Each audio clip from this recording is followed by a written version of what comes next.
Entre estas imágenes de paisajes nevados y estas otras de erosión tan acusada, hay muy poca distancia en kilómetros. Ambos espacios están en la provincia de Almería.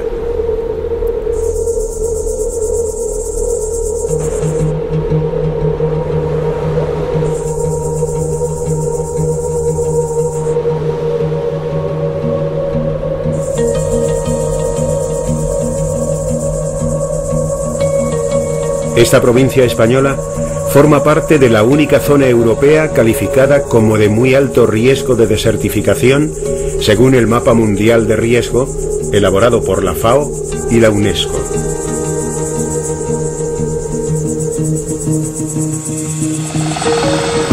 La desertificación es un concepto de difícil definición y en permanente desarrollo, porque el entendimiento de las variaciones climáticas o geológicas implica una larga observación en el tiempo.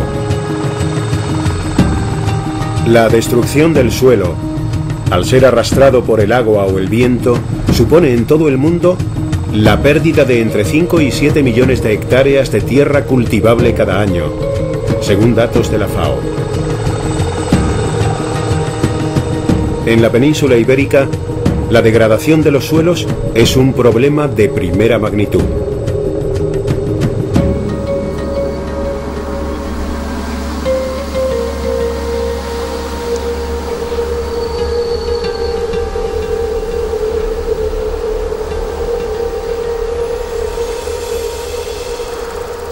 Almería alberga los parajes más secos de la península ibérica.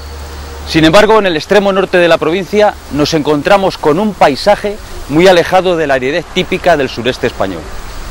Desde esta atalaya natural donde se emplazó la fortaleza militar del Castellón en Vélez Rubio, nos adentraremos en la Sierra de María para mostrar una historia singular de deforestación y posterior restauración de la cubierta vegetal en la que el hombre ha sido y es su principal protagonista. El Parque Natural de Sierra María Los Vélez, declarado como tal en 1987, se encuentra situado en el extremo más septentrional de la provincia de Almería, en la comarca de Los Vélez y en el límite con la comunidad autónoma de Murcia.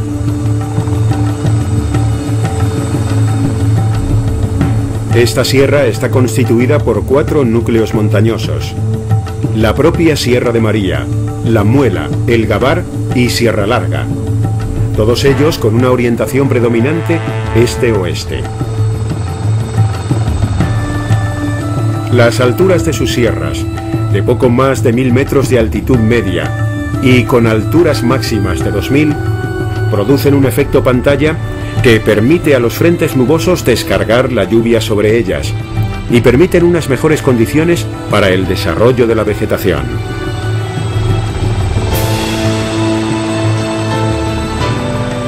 Se puede considerar a Sierra María como un oasis dentro del entorno semiárido de la provincia de Almería. A lo largo de la historia, iberos, romanos, musulmanes y cristianos encontraron esta zona especialmente adecuada para asentar sus núcleos de población. Y es muy rica en vestigios arqueológicos, algunos con más de 18.000 años de antigüedad.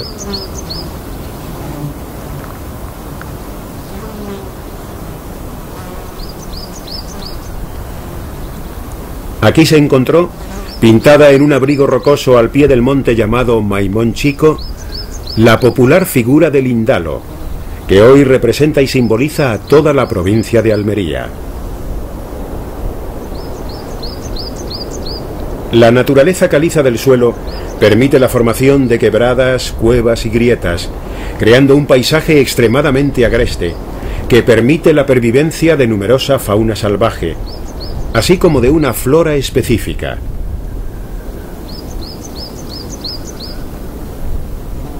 La pobreza del suelo, tras siglos de maltrato, tiene en las raíces de las plantas la única ayuda para no terminar de deshacerse.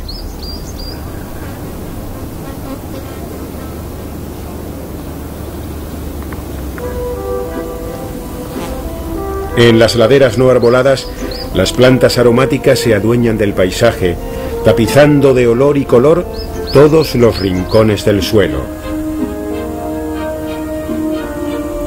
Tomillos, lavandas, zamarrillas se adaptan tanto a los fuertes cambios de temperatura que aquí se producen como a los suelos pobres y degradados de esta zona.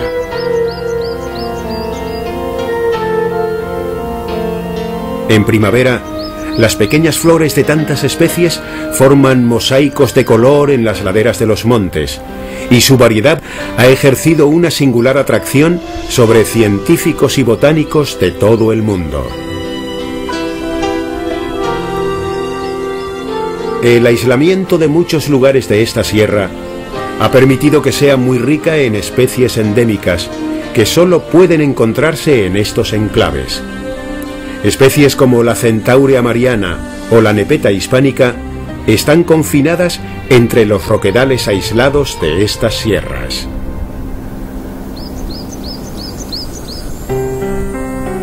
Esta sabina constituye por sí misma un monumento natural. Se le calcula una antigüedad de entre 600 y 1000 años de edad y ha logrado sobrevivir aislada, adaptándose al frío, a la sequía y al continuo embate del viento. Este árbol es el único vestigio de que aquí había un bosque antes de que fuera eliminado por la mano del hombre. En zonas muy aisladas y elevadas de la sierra, pequeños bosquetes de sabinas sobreviven, empalidecidas por el viento y el frío. En otras zonas, también a salvo por azares del destino, rodales de encinas revelan que en estos parajes hubo en otro tiempo bosques mediterráneos bien desarrollados, conservándose solo aquellos que por lejanía o suelos muy pobres no sucumbieron a las roturaciones.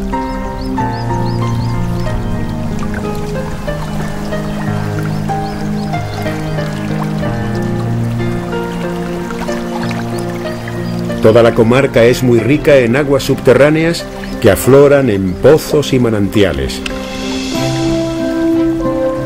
Es sorprendente encontrar en Almería un río que lleve agua la mayor parte del año, como este, el río Alcaide, que vierte sus aguas al Guadalentín.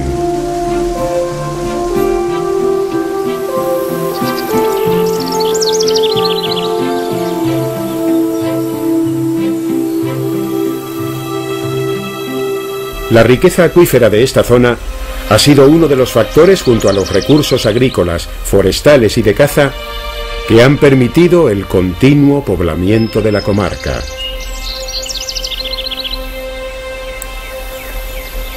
En el pueblo de Vélez Blanco, con su señero castillo renacentista, edificado en un cerro donde antes hubo una alcazaba musulmana, aún antes una fortaleza romana y todavía antes un poblado ibero, perviven muy variados elementos relacionados con el agua.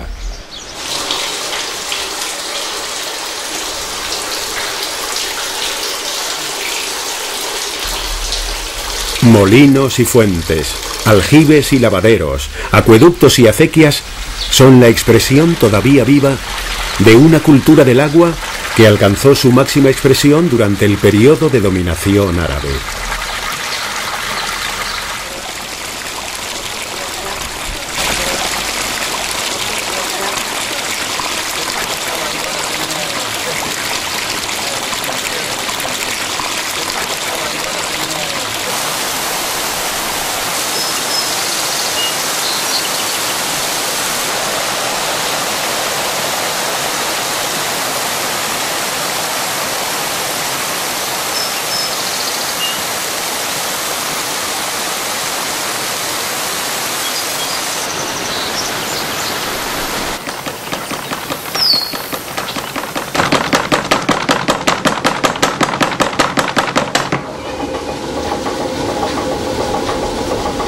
Este molino de agua en las proximidades de Vélez Blanco es el símbolo superviviente de otros muchos molinos que por aquí existieron y que dotaban a esta zona de un alto valor estratégico, precisamente por el aprovechamiento de un recurso escaso y vital, el agua.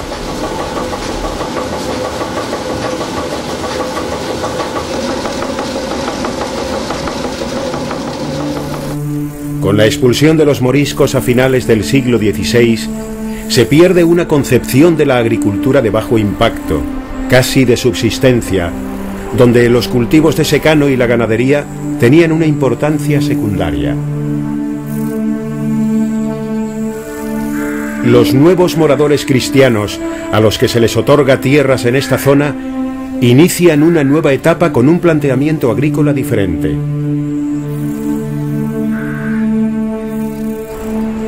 Durante los siguientes siglos, y con una población en continuo crecimiento, enormes territorios se iban ganando paulatinamente al bosque, mientras que paralelamente se asistía a un crecimiento sin precedentes de la cabaña ganadera.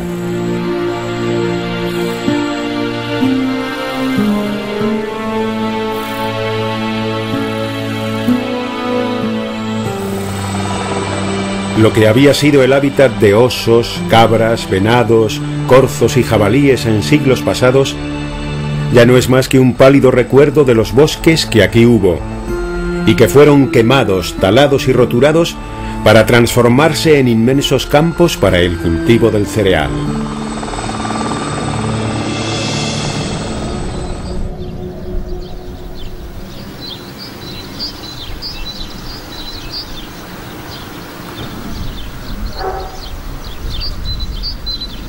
Durante el siglo XIX se desató una verdadera fiebre minera en todo el territorio. Las sierras almerienses han sido muy codiciadas desde la antigüedad por su riqueza mineral. Desde la explotación de cobre en la comarca de los Vélez durante el tercer milenio antes de Cristo, pasando por la extracción de mineral de hierro aquí, en las Menas de Serón, hasta la extracción actual de mármol en la Sierra de los Filabres. Y todas ellas con un denominador común: su incidencia negativa en la vegetación.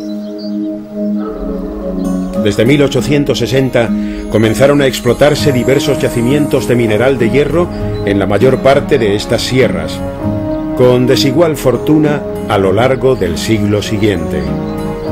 Este nuevo orden industrial, que a la postre solo fue un espejismo económico pasajero, implicó una abusiva y desordenada deforestación en las sierras donde se desarrolló, ya que necesitaba de ingentes cantidades de madera para sus hornos de fundición o para el propio establecimiento de la industria de apeas de mina. La presencia de bosques mixtos de pino laricio, encinas, quejigos y alcornoques en esta Sierra de Filabres es un hecho constatable, tanto por la existencia de documentos históricos como por la pervivencia, aún hoy, de árboles sueltos centenarios y rodales de diversas especies perdidos por el monte. En un diccionario geográfico de mediados del siglo XIX podemos leer: esta jurisdicción contaba, antes de la Guerra de la Independencia, con 500.000 encinas, pero en el día de hoy no llegan a 1000 el número de encinas. Hoy, como actividad minero-industrial, pervive la extracción de mármol a cielo abierto en la zona de Macael.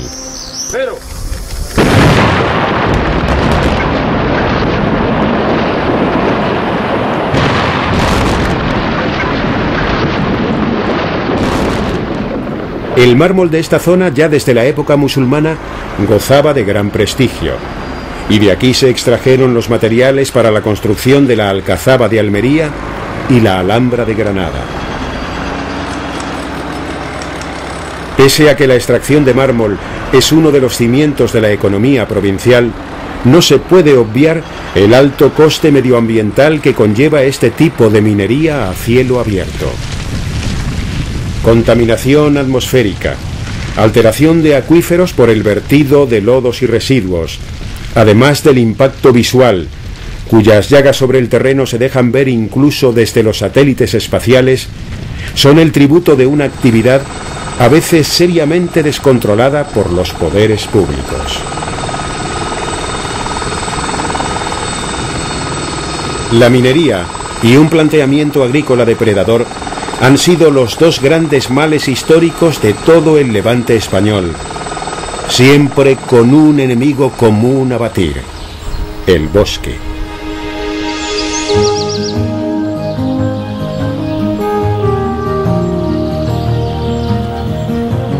Y no fue sino hasta el siglo XIX cuando los poderes públicos se replantearon la necesidad de acometer la reforestación de estos montes. En la memoria sobre refundición de dominios en los Montes de María y Vélez Blanco, se proponían, como líneas básicas de actuación, la reforestación de los montes públicos y la adquisición por parte del Estado de más de 10.000 hectáreas de monte en el término de Vélez Blanco.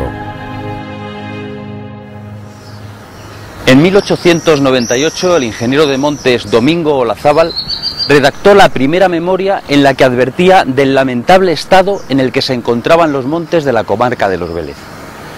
Aquel documento no solo sirvió como elemento descriptivo de diagnosis, sino que además marcó las líneas de actuación de cómo acometer una restauración forestal que ha permanecido estable hasta hoy.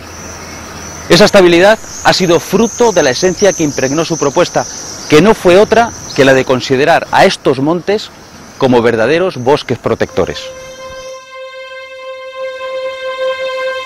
Sustituir los yermos y los terrenos roturados que niegan sus productos al cultivo agrario por el vuelo arbóreo que se les arrebató. Es caro, por las dificultades de que está erizado el logro definitivo de las siembras y plantaciones, y más caro aún, mucho más caro, por la larga espera que difiere la recogida del provecho a otra generación distinta de la que sufragó los gastos mencionados.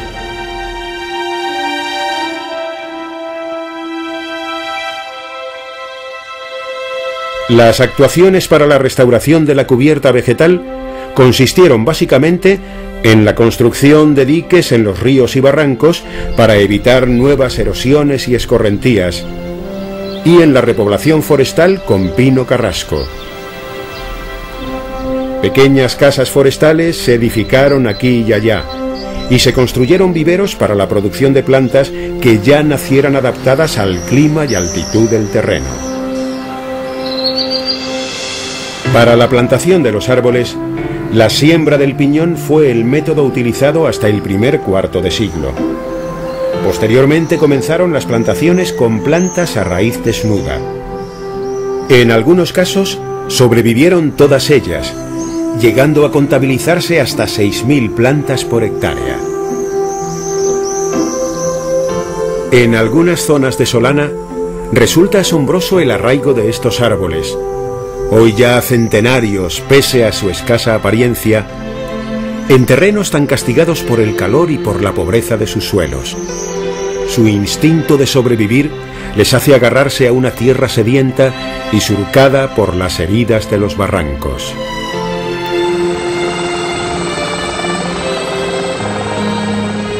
Sin embargo, en las umbrías, las faldas que dan al norte y donde el propio monte las protege del fuerte sol del mediodía, se han desarrollado grandes masas forestales.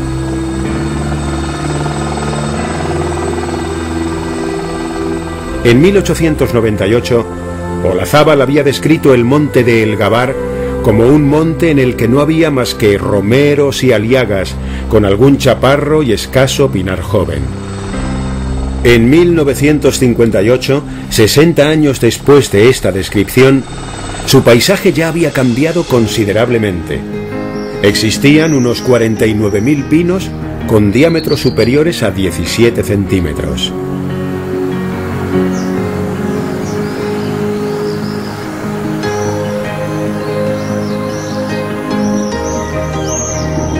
Los pinos no son especies ajenas a nuestro medio, siempre han estado presentes, y el actual estado de degradación que presenta esta región induce a pensar que seguirán ejerciendo un papel relevante durante un largo periodo de tiempo.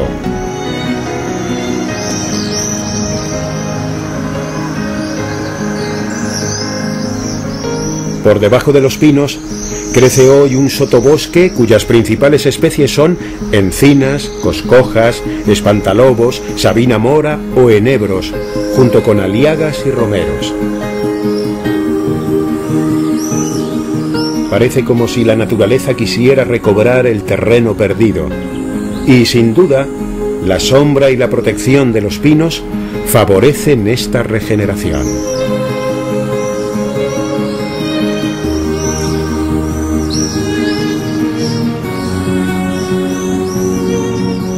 Si en una primera etapa existió la necesidad de la restauración de la cubierta vegetal para proteger el suelo del alto grado de degradación en que se encontraba, posteriormente se ha acentuado aún más el carácter protector de estos montes, ya intuido por Domingo Olazábal en sus primeros diagnósticos, ante la importancia de la fauna y flora que albergan, la revalorización del paisaje y la mejora de la calidad de vida de los ciudadanos. El límite que separa el bosque del cultivo es tan tenue como artificial y siempre ha estado marcado por la voluntad del hombre. Estamos seguros de que unas nuevas roturaciones extensivas no volverán a poner en peligro los bosques de la comarca. Sin embargo, todavía son muchas las zonas de la provincia sometidas a una grave erosión. Cuanto más tiempo tardemos en restaurar estas zonas erosionadas, mayor será la pérdida de suelo y mayores los costes cuando se afronten las tareas de restauración.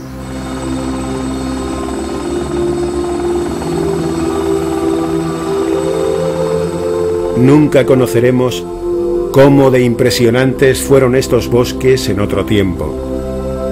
Los lentos ciclos naturales que se imponían en su desarrollo fueron interrumpidos bruscamente por la presencia del hombre. El manejo que de ellos hizo en su propia conveniencia, ni siquiera ha permitido que la naturaleza, con todo su poder regenerador, recupere lo que un día fue.